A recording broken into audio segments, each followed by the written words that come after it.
Hey guys, what's up? Ryan here with my lovely wife. Morgan. Well, that's fair. My lovely wife, Morgan, whom I should introduce and not be rude, who I'm super happy agreed to do one of these with me. Full disclosure and disclaimer up front, she doesn't like when I drive aggressively, so this will probably be a little bit more tame in the commuting than normal. So you guys don't get the look. 11 minutes later. Huh? Why are you recording again? Why not? What are you gonna do? What are you afraid of? Whatever it is you're trying to capture.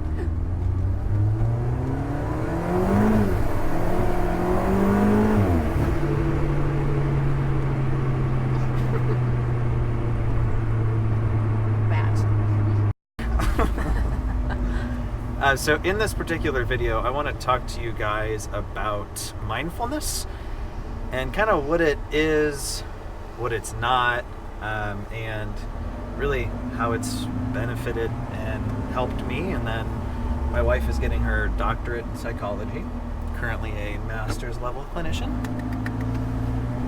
And just kind of talk a little bit about how they use it with patients, how they explain it, which is probably, there's going to be some stuff that I do differently than you do. Yeah, probably. So I really realized that I needed to figure out how to handle stress when it kind of just kicked me in the teeth one day. I had eczema as a kid and hadn't had it for a very, very long time. Didn't even worry about it. Didn't even really remember that I had it as a kid. And it turns out if you operate at an extremely high level of pressure and stress, that while you may no longer feel the stress and the effects of it, your body does. Yeah. So it was probably last, September, October? Yeah, last fall. Out of nowhere, I broke out in eczema. Started small and then kind of spread just went to other nuts. areas. Yeah. Hands, face, back, other areas that I don't want to get into and you don't want me to get into. And like miserable. Not sleeping. We'd go out for to dinner at a restaurant, and I remember pulling chunks of ice out of my water glass to touch it to my face to try to just get it to feel better for a little bit. Yeah. Probably the most miserable I've been in a very long time. Yeah. I went to a dermatologist who... Well, first we went to an urgent care who That's right. gave him steroids, and Ryan is not good on steroids. Apparently, I can get somewhat mean. A little snappy. So the steroids didn't do anything. No. Went to a dermatologist who prescribed some hydrocortisone cream, some other stuff that seemed to kind of help, but it didn't really make it go away. I still wasn't sleeping super great, and so ultimately, kind of what cured me of eczema or got rid of it was three things. You feel everything. Yeah, me too. First and foremost was actually going tanning. Now, I'm as pale as they come. I don't really tan, I freckle. But I would literally go lay in a tanning bed. It's kind of I think it's a UVB light thing that brings something out in the eczema that kind of helps suppress it. It's 3 to 5 minutes, really short amount of time. I started out in 30-second intervals. I remember the first time I went for 2 minutes and I had a full body sunburn. That was not great. But the second thing that helped was, the creams that we had prescribed. It was really just kind of a stronger cortisone cream. Kind of helped take the edge off. But then the thing that I really think has helped has been mindfulness. Actually kind of treating it before it becomes stress, before it becomes a thing. Being more proactive to the stress than reactive. Correct. So there's a book I listened to, I'd say read, but it's too long to read. It was called Warrior Black Book, and it was actually about all kinds of stuff. The guy's kind of weird. I don't love everything in the book by any means. But one of the things he talked about was meditation, and how if you think of stress, you get to a point where your body's really looking for some way to cope with it. Could be drugs, could be alcohol, could be sex, or you could just break out in full-blown eczema. So that really resonated with me of kind of, okay, I have to do something differently here. But I grew up where like meditation was this very like taboo, like you don't do that, you don't touch that. A lot of people also have a really hard time with meditation because they think that they should be able to like completely blank out their mind and stop thinking. And while I think some people can do that, that takes years and years of practice, and to have that expectation when you first start, you're going to be really critical of yourself right out the gate, and you're not going to stick with it to even learn that skill. Yeah, I actually, there's a device that I got that really helped me a lot. It's called Muse, M-U-S-E, and it actually will graph your brain waves and will actually show you, like in real time when you're done, it'll have graphed where you started and kind of where it went. And for me, that was super helpful to see, like, I'm not just sitting here, being mindful and not accomplishing anything. It actually graphs it. But the neat thing with that particular software is it walked you through diaphragmatic breathing exercises. Why don't you kind of explain what that is? So diaphragmatic breathing is kind of moving your breath from your chest into your belly. Belly breathing is another way of calling it, but when you engage the diaphragm actually contracts downward, which kind of makes that pushing out of the belly feeling, and it allows you to pull more air into your lungs. It engages a different nervous system, so it slows down your body, it slows down your mind, and it's much more controlled, and you can really settle yourself down physically, which helps settle yourself down mentally. Yeah, I find even myself needing to do it kind of throughout the day. Oh yeah, it's really easy. You can do it anytime. No one's going to look at you weird for breathing. It's super sly, but really helpful. Yeah, I find that I kind of get to a point where I can feel myself running out of bandwidth. The windows are super foggy. Apparently we talk too much. But I'll find myself getting to kind of a spot where I can feel myself running out of bandwidth, getting frustrated, kind of getting unfocused. It's kind of that feeling of like you're trying to accomplish stuff and it just doesn't feel like you're getting anything done, is kind of when I hop into it and use it. What are a couple other examples of mindfulness that you teach people? So we always start with diaphragmatic breathing. It's really foundational. Basically, any other mindfulness thing you're going to use will rely on or fall back on that ability to settle your mind down by settling your body down. From there, meditation is definitely a great one. I always encourage people to start slowly to take some of the pressure off yourself. If you find your mind wandering away from whatever you're meditating on, whether it's your breath or a song or a quote, mantra, scripture, something like that, it's normal for your mind to wander. Once you catch it, just kind of redirect your thoughts back to whatever you're trying to focus on. Grounding techniques are a really big one. Using your five senses to kind of get out of your head and into what's going on around you in the moment. Mindfulness is all about the present moment. It's about not worrying about what's coming or what's happened in the past. You don't have a lot of say or influence over those. Unfortunately, as weird as it sounds, we can't do anything except what's happening in the present moment.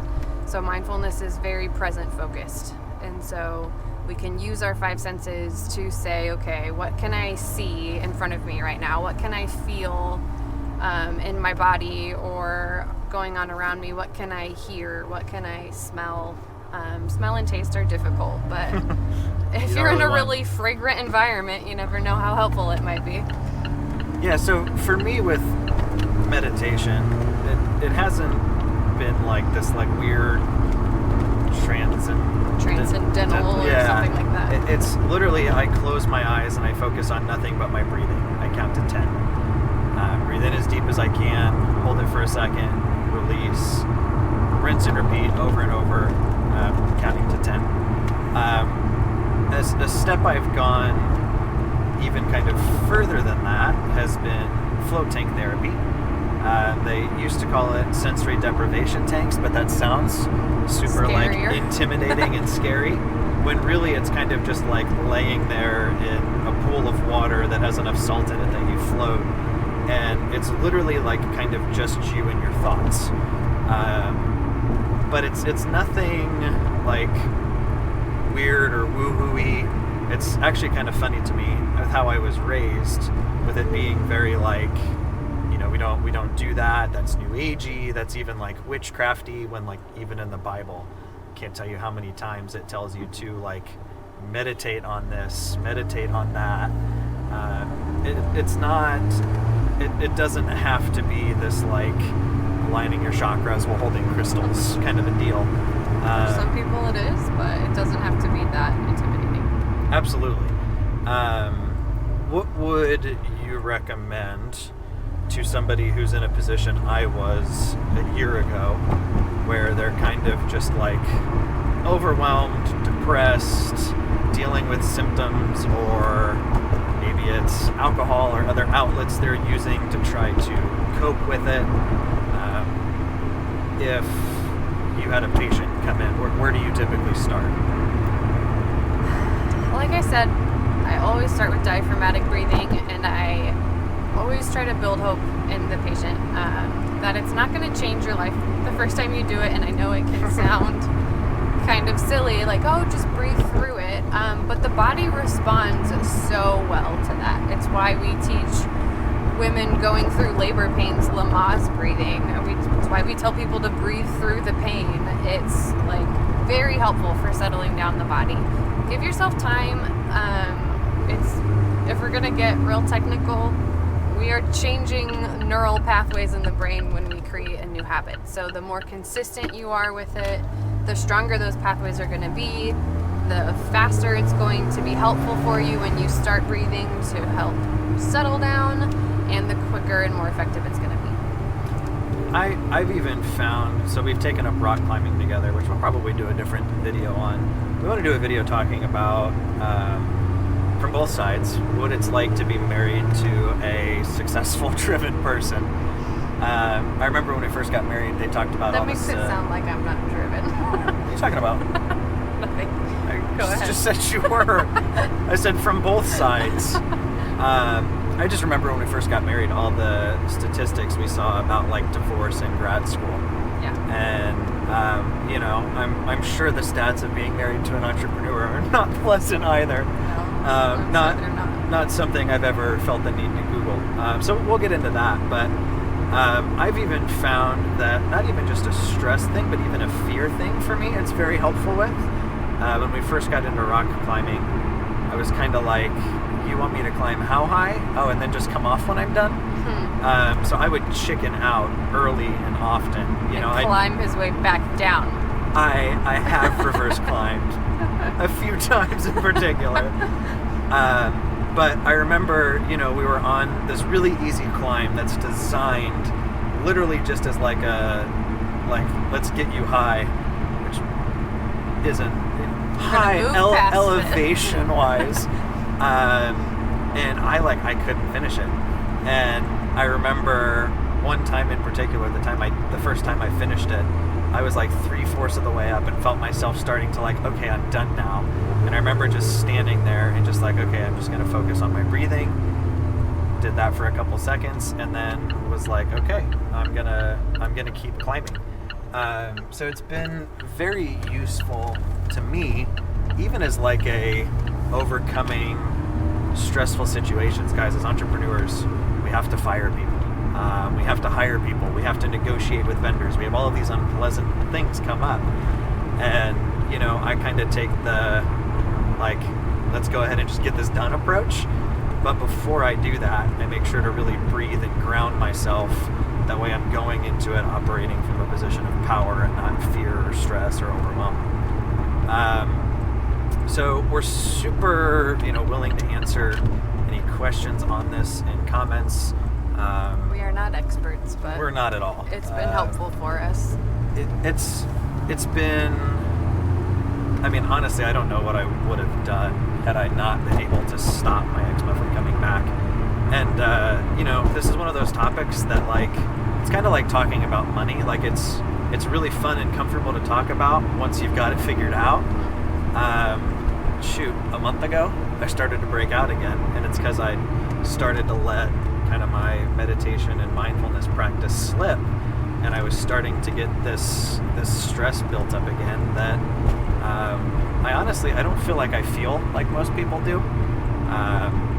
I tend to more just keep going, and I kind of have that I have to keep moving thing. So it's definitely still a work in progress, but it's something she's teaching patients, something I'm attempting to apply in my own life. But we're happy to answer any questions. As always, we're kind of an open book. But that's really how I handle stress and use it as a in the moment as well as a preventative thing on a regular basis. Yeah. Anything else to say? There are a couple apps that are really helpful. Calm is one, Headspace is one. I'm not sure if the Samsung smartwatch that you had something like this, but I know the Apple Watch has a breathe feature to it to help you just focus on something else, and it'll kind of walk you through it. And some of those things can be really, really helpful for getting started. Yeah, I think the important thing is just to get started. Yeah. When I first started, 2 minutes of not working, not being on my phone, not being stimulated, just sitting there with just me and my breathing was like an accomplishment. It is an accomplishment. Well, that's fair. But it was also a battle, I guess is what I'm saying. So if you sit down and, Headspace or whatever app you're trying says hey, this is a 10-minute session, don't feel bad if you get distracted or can't finish it. Shoot, I do float tank therapy, which typically lasts about an hour. I can't tell you how many times I've gotten out at the 20-minute, half an hour mark because I've just been yeah, I'm done. But that's kind of the basics. Totally fine. Yeah.